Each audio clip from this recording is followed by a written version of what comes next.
ask about this on these junkets. But I still don't have an answer, so if you can help me come up with a good answer. Let's explore it together. All right. Okay. There was a very interesting piece about you in the New York Times over the weekend. I'm sure you saw that. I thanked her for extending my career another 6 months. I would definitely. thank her too. That was great. I would have sent her some flowers right away. Yeah, I should have. Yes, you should have. But it was a very insightful piece, I thought. You know, and she said it had to do, like, Signoret, you know, that somehow your sexiness didn't come from youth. It came from your sense of authority, authenticity. You remember reading this? Yeah, vaguely. Yeah, I was stunned. I didn't get past Simone Signoret. I just thought, stop there. You can't top that. That's pretty good. I like. But she was an intellectual too. Yeah. Right? Well, it is beyond something that's physical. Absolutely. Yeah.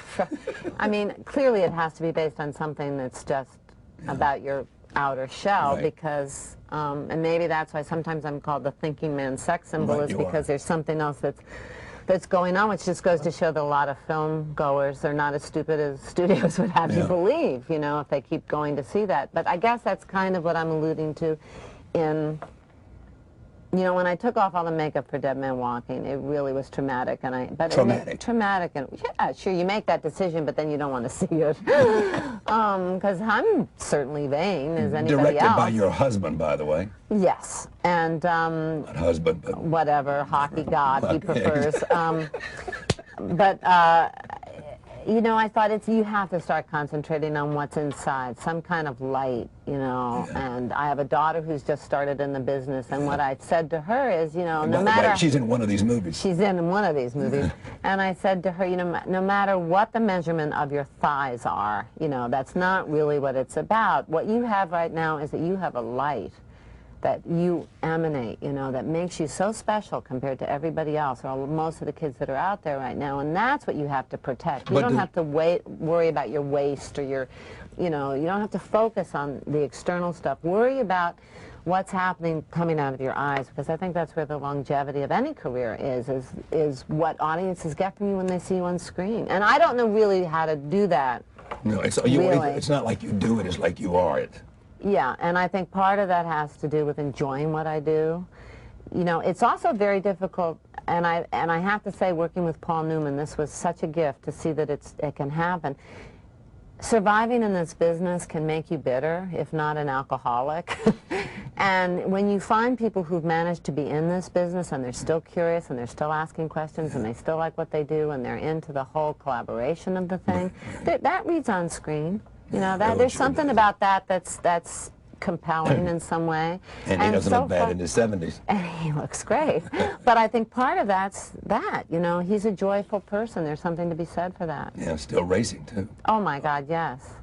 Yeah. I mean, Joanne must go nuts about that. I know, we're not even supposed to talk about when he does it during a film, you know. He says, don't tell him. When we started our love scene... Where are you going on Sunday, Paul? Don't tell him. No, I said, what are all those little... When we went to do our bed scene, I said, how come you have all those little... marks all over your leg? What's all those bandages? Were you shaving your legs for the scene, you know? And he said, I was racing this weekend. Nobody's supposed to know while I'm filming. I said, oh, okay. Now I can say it because it's over. Yeah, but they know you'll be doing it next time. All right, but let me just stay with this idea. I mean, have you had a philosophy about this? I mean, has there been any driving passion about this? I've chosen from my heart rather than my head in terms of parts. So that has made for a very weird, but somehow, a career that has broken all the rules, but that may have helped me.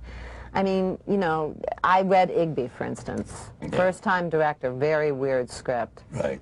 Met with the guy, he's incredibly passionate about what he's doing. It's a very unusual character, had a lot of energy, but do you take a risk of doing this thing that they're paying you absolutely no money, this horrible, horrible mom, with this first-time director, never directed before? I say give him a shot. Yeah. You know, I connected with him and his dream and being able to make it happen. It wouldn't have happened if I hadn't gotten on board. Well, he says that if you hadn't been able to. Well, I just found that out, but I knew I was somewhat important to getting that film up. You know, was that a good career move? I don't know. Now all of a sudden everybody's going to see that movie. It's filling up. I mean, it's doing great. But who knows that when you choose? So you have to choose because of, you know, I was very moved by what, in a way, even underneath all that meanness, what that story talks about. What does that story talk about? Well, those boys are there for her in the end. Yeah. And she gives them irony to survive with and a sense of humor.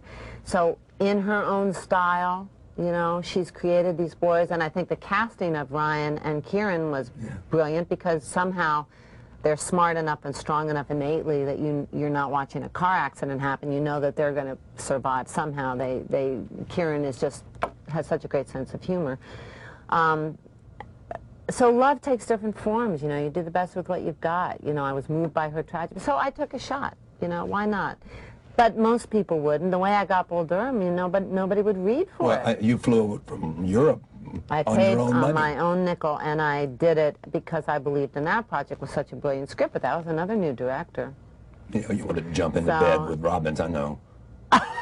Who I hadn't met, except I kind of bumped into him in the elevator, this very tall guy, but I didn't even know Kevin. But I knew that that character was an amazing character, and that script was a really great script. Oh, that was a great movie. You know, I mean, it's a classic, really. It is. So it's like when Thelma and Louise is a classic. Absolutely. A big classic. Yeah. So I swallowed my pride, and I got on a plane, and I paid my way, and I auditioned for hours. Ron Shelton, you know, and it paid off, but I didn't know that would happen, you know, and but mostly... What is it? You have some great sense of, some great sense of following your instinct? Yes, that's about it. Yeah. I have good intuition, and I kind of have decided a long time ago, since I have no control about the finished product, to just go with what I'm going to get out of the immediate experience. And if it's something that I haven't done before, and if I like the people, and if I like the project, and if I like what it says, even if it means taking a little part, you know, which Igby was, you know, even Banger Sisters isn't really told from my point of view, but I wanted to work with Goldie. You know, I have to kind of be humble about that one, because it's really kind of all told from her point of view. Yeah. But, you know, I thought it would be fun. I love comedy. It was a great setup. Yeah.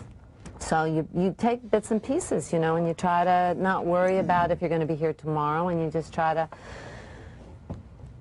do things that you believe in and hope that they somehow turn out. Sometimes it's heartbreaking because the studio just dumps them, you know, doesn't really go there with them, and you can't really do anything if they're not going to distribute them, and nobody finds them except maybe on video. So you guys had to be proud of Dead Man Walking. Oh yeah, but we didn't think that it would cross over. You know, we had so much trouble getting the money and everything. Yeah. And something with dead in the title never makes it, and all kinds of rules. Oh, is that right? Oh yeah, and everybody said you're crazy, but we wanted to do it, and we thought, well, at least it'll be on video.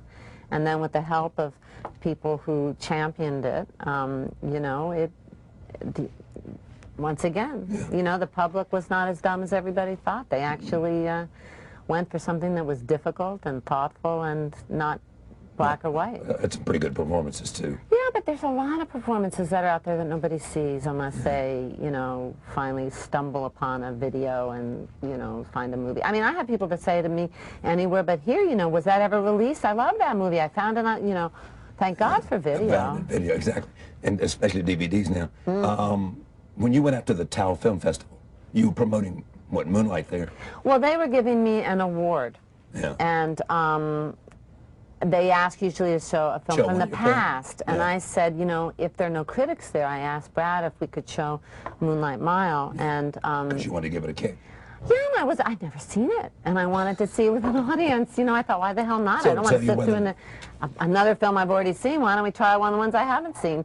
And it was so moving, and of course it's a pretty special audience, anything that's at a film festival, that Brad just burst into tears, and I was very moved. Brad, you should tell the story. He's the director of this film. And writer, and it's somewhat autobiographical. Based on what happened yes, in part. His girlfriend was killed by a stalker. That's right. You know. And he had to wait quite a bit for that person to be brought to trial, and so a lot of what he experienced in his grieving and what happened with that family and the fact that they had to wait, a lot of that went into this idea of how individuals, and I think it's so appropriate for now because really, I mean, and it's a very funny film, and I've never seen a woman who mourns like this ever on film. But the idea that, you know, I talked to one of the firefighters' widows that on the 11th, and she was asking me about the film, and she said, well, I've been going around with I don't know if I can say this on TV, but a thing that says it sucks. People told me I can't wear that. I said, no, you can, you know. You get through it however you get through it. And it does suck, and you have a right to your anger. Somebody that you love. Absolutely, and there's no right way to do it, and you go through all different kinds of stages, and in a bit, that's what this movie's about. And the other thing I like about it is that it doesn't land on revenge, because finally, in the end, revenge doesn't get you through either. So it kind of like goes in the bedroom or whatever that film. Yeah, because finally, no matter how much revenge you get, it doesn't bring that person back, you know, and so you put all your hopes on this moment, and then you're still without that child or without that husband, without that whomever. And so this, though it's not like highly political and doesn't make a big deal about it, shows you this family kind of working through to the light, using each other, falling apart, whatever, but all the humor that comes with people trying to say the right thing and they can't, and just all the stupid things that happen. Roll tape is a scene from Moonlight Mile starring Dustin Hoffman and Susan, and also Jake Gyllenhaal. Gyllenhaal, of course. Roll tape. Heard a lot about you, Joe. Sorry we didn't have more time. Now you call us anytime you need to. Damn it, you poor things. We're here, okay? All right. You guys take care of yourself.